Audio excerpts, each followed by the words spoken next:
Olá, meu nome é Júlia Pinton, meu orientador é o Antônio Nelson, e nós falaremos sobre a vinculação institucional, gênero e escolha do modo de transporte no campus da USP em São Carlos. Esta pesquisa teve como intuito analisar se existe uma associação entre estas três variáveis e qual a influência da vinculação institucional e do gênero na escolha do modo de transporte. Para isso, nós nos baseamos em 4 pesquisas de base, as quais foram obtidas nos anos de 2012, 2014, 2016 e 2019, por meio de questionários online aplicados junto a frequentadores regulares do campus da USP em São Carlos. Os modos de transporte utilizados estão separados em 6 grupos, sendo eles a pé, automóvel na condição de carona, automóvel na condição de motorista, bicicleta, motocicleta e transporte público por ônibus. Já a vinculação institucional é separada em 4 grupos: alunos de graduação, alunos de pós-graduação, servidores docentes e servidores técnico-administrativos. O gênero difere-se entre feminino e masculino. Para testar a hipótese de uma possível associação entre as variáveis, foi utilizado o teste de independência Q-quadrado. Tomaremos estes valores apenas como exemplo. Os valores observados estão nessa tabela e são separados entre alunos e servidores que se utilizam do modo a pé, automóvel ou bicicleta para se locomover. Com estes valores, é possível calcular a frequência esperada, a qual é obtida multiplicando a soma da linha correspondente pela soma da coluna correspondente, dividida pelo total de entrevistados.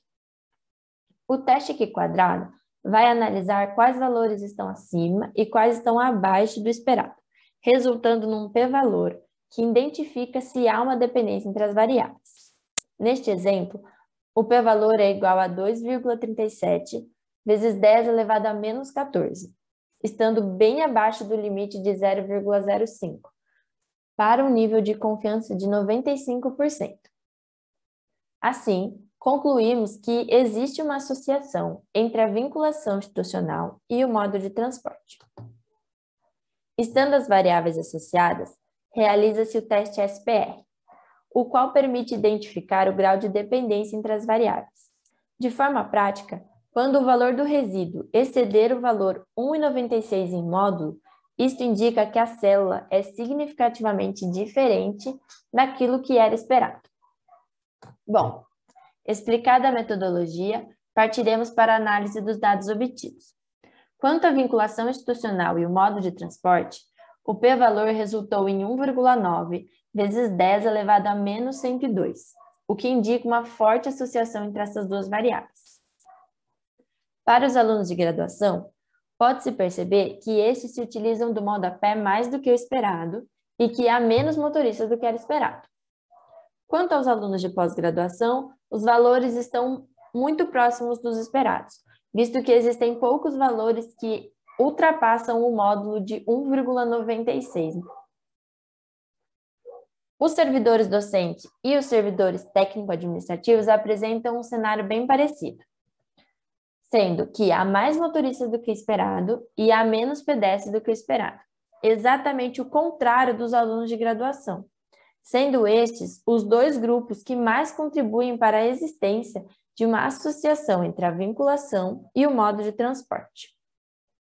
Bom, quanto ao gênero, a análise do teste Q-quadrado levou à conclusão que existe uma associação entre essas variáveis, ainda que fraca. A análise do teste SPR permite concluir que as mulheres se utilizam do automóvel como carona mais do que os homens e que estes se utilizam da bicicleta mais do que as mulheres. Estes resultados dão uma visão geral do público do campus e podem ser utilizados para a criação de políticas que incentivem a mobilidade sustentável. Muito obrigada pela atenção.